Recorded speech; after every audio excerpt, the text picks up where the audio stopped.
Gravy ఉంచుకుంటే gravy, లేదనుకుంటే దగ్గరికి ఇంకా అలా మాడేసుకుంటే వేపుడులా అయిపోద్ది, ఫ్రైలాగా దగ్గర చేసుకుంటే.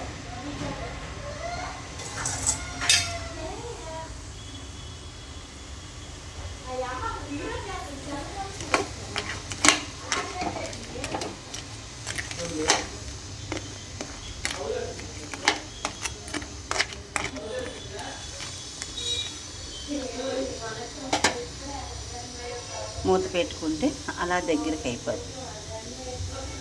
మనం ఇష్టపడే పీతల కూర రెడీ. అంతే ఫ్రెండ్స్, పీతలు పెద్ద కష్టం ఉండదు. రెడీ అయ్యాక దించేసుకోవటమే.